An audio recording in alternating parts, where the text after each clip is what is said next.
सभी साथियों को प्यार भरा नमस्कार। जय श्री कृष्णा। स्वागत अभिनंदन है आप सभी का अपने YouTube channel SK online hub में। सेकंड ग्रेड की जो एग्ज़ाम 30 जुलाई 2023 को होने वाली है, इसके अलावा BSTC की एग्ज़ाम आने वाली है, सूचना सहायक की एग्ज़ाम वो आने वाली है। तो इन सभी को ध्यान में रखते हुए मैंने एग्ज़ाम ओरिएंटेड और शॉर्ट रूप में आपके लिए क्लास है वो तैयार की है। तो इस समय आप सेकंड ग्रेड के जो प्रतिभागी हैं वो रिवीजन के तौर पर और जो BSTC वाले हैं वो भी इसको देख सकते हैं और आप लोगों को इससे एग्ज़ाम में क्वेश्चन से वो ज़रूर देखने को मिलेंगे। और अगर आप चैनल पे नए हैं तो आप चैनल को सब्सक्राइब करें, लाइक करें और बेल आइकन को प्रेस करें ताकि आगे आने वाली जितनी भी जो कक्षाएं हैं उसका जो नोटिफिकेशन है वो सबसे पहले आपके पास पहुंचे। तो अपना समय है वो बातों में ज़ाया न करते हुए सीधे चलते हैं अपने टॉपिक की तरफ। आज अपना जो टॉपिक है वो है राजस्थान में कृषि। इस टॉपिक से जो क्वेश्चन हैं वो बार बार एग्जाम में आते हैं। पिछली बार जो एग्ज़ाम हुई थी दिसंबर में सेकंड ग्रेड की, उसमें भी इस टॉपिक से क्वेश्चन है वो पूछे गए थे। उसमें पूछा गया था कि इसमें से जो जायद की जो फसल है वो कौन कौन सी है। तो आज हम इस कृषि वाले टॉपिक में सभी जो महत्वपूर्ण जो फैक्ट हैं उनका हम अध्ययन करेंगे। तो चलते हैं अपने टॉपिक की तरफ। राजस्थान में कृषि, इसमें अपना पहला प्रश्न आता है, कृषि संविधान की कौन सी सूची का विषय है। कृषि है वो संविधान की कौन सी सूची का विषय है, तो कृषि है वो संविधान की राज्य सूची का विषय है। अगला अपना प्रश्न आता है, राजस्थान की कृषि जोतों का आकार वो कितना है। राजस्थान की कृषि जोतों का जो आकार वो कितना है, तो राजस्थान की कृषि जोतों का जो आकार है वो 2.73 हेक्टेयर है और ये जो कृषि जोतों का आकार है वो 2015-16 के अनुसार है। नेक्स्ट अपना प्रश्न है, भारत की कृषि जोतों का आकार वो कितना है। तो भारत की कृषि जोतों का जो आकार है वो 1.08 हेक्टेयर है। अगला अपना प्रश्न है, राजस्थान की कृषि को क्या कहा जाता है। राजस्थान की कृषि को क्या कहा जाता है, तो राजस्थान की जो कृषि है उसको मानसून का जो जुआ है वो कहा जाता है, क्योंकि राजस्थान की जो कृषि है वो मानसून पर निर्भर है, इसलिए राजस्थान की कृषि को मानसून का जो जुआ है वो कहा जाता है। अगला अपना प्रश्न आता है, राजस्थान की कितने प्रतिशत जनसंख्या वो कृषि पर निर्भर है। तो राजस्थान की जो 75% जनसंख्या है वो कृषि पर निर्भर है। अगला प्रश्न है अपना, राजस्थान की कुल कृषि क्षेत्रफल का कितना प्रतिशत सिंचित है। यानी राजस्थान की कुल कृषि क्षेत्रफल का कितना प्रतिशत है वो सिंचित है, तो 30% जो क्षेत्र है वो सिंचित क्षेत्र है। नेक्स्ट प्रश्न है, राजस्थान में दलहन का सर्वाधिक जो उत्पादन है वो कहाँ पर होता है। तो राजस्थान में दलहन का जो सर्वाधिक उत्पादन है वो नागौर जिले में होता है।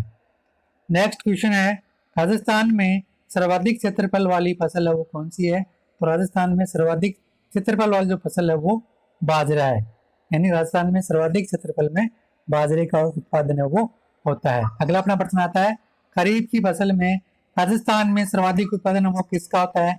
खरीफ की फसल में राजस्थान में सर्वाधिक जो उत्पादन है वो बाजरे का होता है। चलते अपनी नेक्स्ट स्लाइड पे। इसमें अपना पहला प्रश्न आता है, राजस्थान को कितने कृषि जलवायु जोन में बांटा गया है। तो राजस्थान को 10 कृषि जलवायु जोन में वो बांटा गया है। 10 जलवायु जोन में वो बांटा गया है। ऋतु के आधार पर राजस्थान में फसलों के कितने प्रकार हैं। तो ऋतु के आधार पर राजस्थान में फसलों के 3 प्रकार हैं और वो 3 प्रकार की फसलें हैं, रबी की फसल है, खरीफ की फसल है और जायद की फसल है। अगला अपना प्रश्न है, रबी की फसल को उनालू की फसल के नाम से भी इसको जाना जाता है। नेक्स्ट है, खरीफ की फसल को सियालू की फसल के नाम से भी जाना जाता है और जायद की जो फसल है उसको चौमासू या चौमासा की फसल के नाम से भी इसको जाना जाता है। तो कई बार इन सभी जो फैक्ट है वो पूछ लिए जाते हैं कि उनालू की फसल है वो किसको कहा जाता है, सियालू की फसल है वो किसको कहा जाता है, चौमासू या चौमासा की फसल है वो किसको कहा जाता है। तो इन तीनों फैक्ट को मैंने आपको बता दिया है। अब अपन अध्ययन करते हैं रबी की जो फसलें हैं वो कौन कौन सी हैं, कि रबी की जो फसलें हैं उसमें कौन कौन सी फसलें हैं वो उगाई जाती हैं या कौन सी फसलें वो बोई जाती हैं।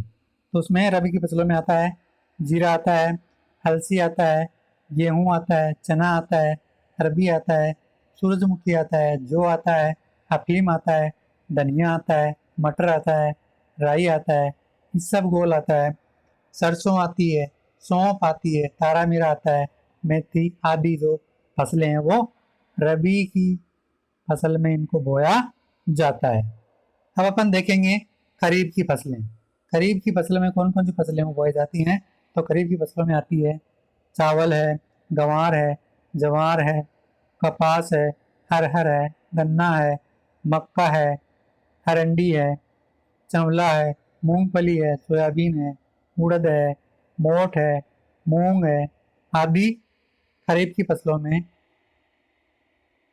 इनकी जो गिनती है वो होती है। यानी खरीफ के टाइम में इन फसलों की जो बुवाई है वो होती है, खरीफ के समय इन फसलों का जो उत्पादन है वो होता है। चलते अपनी नेक्स्ट स्लाइड पे।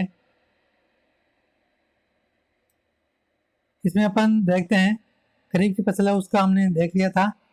खरीफ की फसलों में चावल आता है, गंवार आता है, जवार आता है, कपास, अरहर, गन्ना, मक्का, अरंडी, चंवला, मूंगफली, सोयाबीन, उड़द, मोठ, मूंग आदि। अब अपन देखेंगे जायद की फसलें हैं वो कौन कौन सी है। तो जायद की फसलों में आता है तरबूज आता है, खरबूजा आता है, तोरई आती है, ककड़ी आती है, मतीरा आता है, टमाटर आता है, कद्दू आता है, पेठा इत्यादि जो फसलें हैं वो जायद की फसलों में आते हैं। चलते हैं अपनी नेक्स्ट स्लाइड पे। राजस्थान में कृषि गणना कितने वर्ष में की जाती है।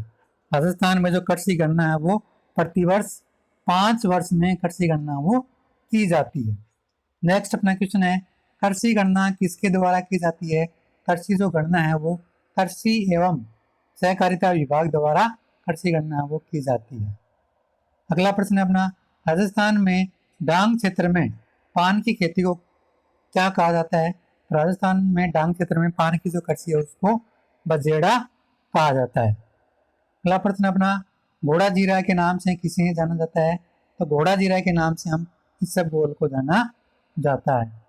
नेक्स्ट क्वेश्चन है राजस्थान में कृषि भूमि के स्वामित्व संबंधी जानकारी हेतु कौन सा जो ऐप है वो विकसित किया गया है। तो राजस्थान में कृषि भूमि के स्वामित्व संबंधी जानकारी हेतु दरा जो ऐप है वो विकसित किया गया है। अगला प्रश्न है कपास के लिए कौन सी मिट्टी उपयुक्त होती है। तो कपास के लिए काली जो मिट्टी है वो उपयुक्त होती है। नेक्स्ट क्वेश्चन है कपास को अन्य किस नाम से जाना जाता है। तो कपास को अन्य बढ़िया नाम से भी कपास को जाना जाता है। नेक्स्ट क्वेश्चन आता है अपना राजस्थान में भूमि उर्वरता बढ़ाने के लिए कौन सी फसल उगाई जाती है। तो राजस्थान में भूमि उर्वरता को बढ़ाने के लिए उड़द की जो फसल है वो बोई जाती है। अगला प्रश्न है बाजरा मूल रूप से कहाँ का पौधा है। तो बाजरा है वो मूल रूप से अफ्रीका का पौधा है। नेक्स्ट क्वेश्चन है राजस्थान काश्तकारी अधिनियम कब लागू हुआ। तो राजस्थान काश्तकारी अधिनियम है वो 15 अक्टूबर 1955 को लागू हुआ था। चलते हैं अपनी नेक्स्ट स्लाइड पे। राष्ट्रीय कृषि एवं ग्रामीण विकास बैंक नाबार्ड की जो स्थापना वो कब हुई।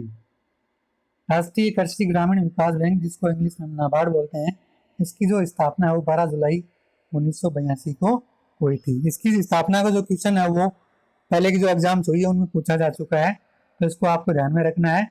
अब अपन अध्ययन करेंगे फसलों की जो विभिन्न किस्में हैं, यानी फसल है उसकी जो विभिन्न किस्में वो कौन कौन सी हैं। तो जैसे गेहूं है, गेहूं की जो विभिन्न किस्में वो कौन कौन सी है। तो उसमें आता है सोना कल्याण है, सोनालिका है, मैक्सिकन है, कोहिनूर है, लाल बहादुर है, मंगला है, गंगा सुनारी है इत्यादि जो फसलों की जो किस्में हैं वो गेहूं की फसलों की किस्में हैं। अब आता है मक्का। मक्का की किस्में में आती है माई कंचन है, माई धवल है, मोती कंपोजिट है, ये मक्का की विभिन्न किस्में हैं।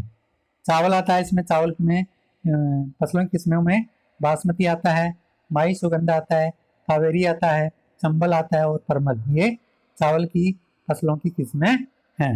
हम नेक्स्ट है जो की किस्मों में आती है ज्योति और राजकिरण, ये जो की किस्में हैं फसलों की।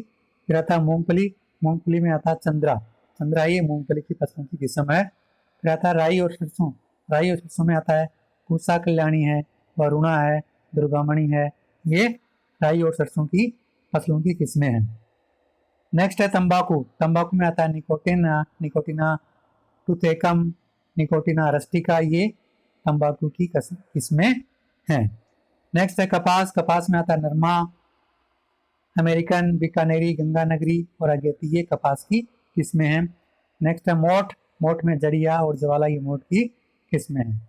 गवार में दुर्गा बिहारी है, दुर्गापुरा है, सफेद है, दुर्गा जय है, ये है गवार की फसलों की किस्में हैं। खरबूजा में दुर्गापुरा है, मधु है, ये खरबूजा की किस्में हैं। अंजीर में डायना आती है, डायना ये अंजीर की किस्म है और डायना को कादरी के द्वारा इसको तैयार किया गया है। चलते हैं नेक्स्ट स्लाइड पे। कृषि विकास हेतु कार्यरत विभिन्न जो संस्थाएं हैं वो कौन कौन सी हैं, उसमें पहले आती है राजस्थान का पहला जो यांत्रिक कृषि फार्म है वो सूरतगढ़ गंगानगर में स्थापित किया गया था और इसकी जो स्थापना है वो 1956 में हुई थी और इसकी जो स्थापना है वो रूस की सहायता से की गई थी। इफ्को की जो स्थापना है वो 1967 में हुई थी और इसकी जो स्थापना वो नई दिल्ली में हुई थी। नेक्स्ट है कर्बको की जो स्थापना है वो 1980 में नोएडा यूपी में हुई थी। काजरी की जो स्थापना है वो 1959 में जोधपुर में हुई थी। आफरी की जो स्थापना है 1985 में जोधपुर में हुई थी। भारतीय खाद्य निगम FCI की जो स्थापना 1964 में हुई थी। भारतीय कृषि अनुसंधान परिषद ICR है। बाजरा जो अनुसंधान जो केंद्र है वो बाड़मेर में स्थित है। राष्ट्रीय सरसों अनुसंधान केंद्र वो सेवर भरतपुर में है और इसकी जो स्थापना 1993 में हुई थी। राष्ट्रीय मसाला बीज अनुसंधान जो केंद्र है वो तबीजी अजमेर में, इसकी जो स्थापना हुई थी अजमेर में ये स्थित है। भारतीय कृषि अनुसंधान परिषद ICR, इसका शायद मैंने स्थापना वो नहीं बताई है, तो इसकी जो स्थापना है वो 1929 में हुई थी। इसको मैं आपको बोलकर बता दे रहा हूँ, 1929 में ICAR की स्थापना वो हुई थी। ICR। नेक्स्ट अपना राजस्थान में सर्वाधिक नहरों से सिंचाई है वो कहाँ होती है, तो राजस्थान में सर्वाधिक नहरों से सिंचाई है वो श्री गंगानगर में होती है। राजस्थान में सर्वाधिक नलकूपों से सिंचाई है वो कहाँ होती है, तो नलकूपों से सिंचाई है वो जयपुर जिले में होती है। नेक्स्ट क्वेश्चन है राजस्थान में सर्वाधिक तालाबों से सिंचाई है वो कहाँ पर होती है, तो राजस्थान में सर्वाधिक तालाबों से जो सिंचाई है वो भीलवाड़ा में होती है। राजस्थान में सर्वाधिक झीलों से सिंचाई है वो कहाँ पर होती है, तो राजस्थान में सर्वाधिक झीलों से सिंचाई है वो उदयपुर जिले में होती है। राजस्थान में सर्वाधिक नदियों से सिंचाई है वो कहाँ पर होती है, तो राजस्थान में सर्वाधिक नदियों से जो सिंचाई है वो डूंगरपुर बांसवाड़ा में होती है। राजस्थान में सर्वाधिक झरनों से सिंचाई है वो कहाँ पर होती है, तो राजस्थान में सर्वाधिक झरनों से जो सिंचाई है वो चित्तौड़गढ़ में होती है। जिस कृषि के साथ पशुपालन भी किया जाता है उस कृषि को क्या कहते हैं, तो जिस कृषि के साथ पशुपालन भी किया जाता है उस कृषि को मिश्रित कृषि कहा जाता है। अब कृषि विज्ञान में जो उसकी जो प्रमुख शाखाएं हैं वो कौन कौन सी हैं, उनमें हम देखते हैं हॉर्टिकल्चर है, ये फलों की कृषि को हॉर्टिकल्चर कहा जाता है।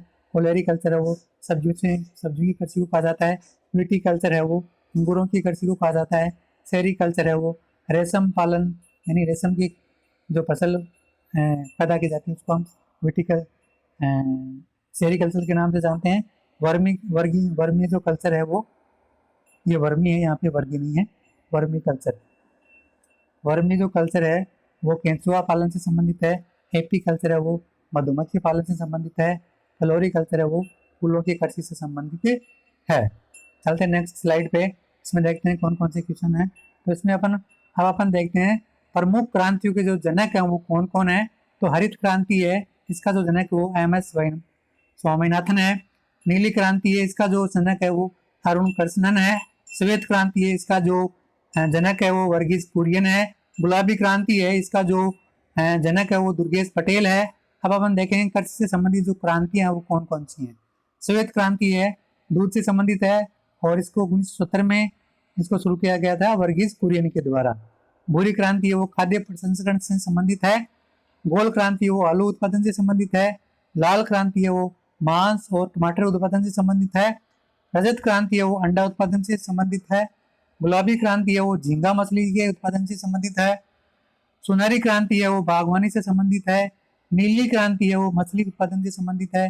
ब्राह्मणी जो क्रांति है वो भिंडी उत्पादन से संबंधित है। बायोडीजल क्रांति है वो रतन जोत के उत्पादन से संबंधित है। तो इस प्रकार से आज हमने जितनी भी जो राजस्थान की कृषि में जो प्रमुख क्रांति के जनक है, कृषि संबंधित क्रांतियां हैं, उनका हमने अध्ययन वो किया है। तो सेकंड ग्रेड की जो एग्जाम की जो तैयारी करने वाले आपके जो मित्र हैं उनको आप एक क्लास शेयर जरूर करें और अपने स्वयं का जो आंकलन वो जरूर करें इस क्लास को देखकर। वीडियो देखने के लिए सभी प्रतिभागियों को धन्यवाद।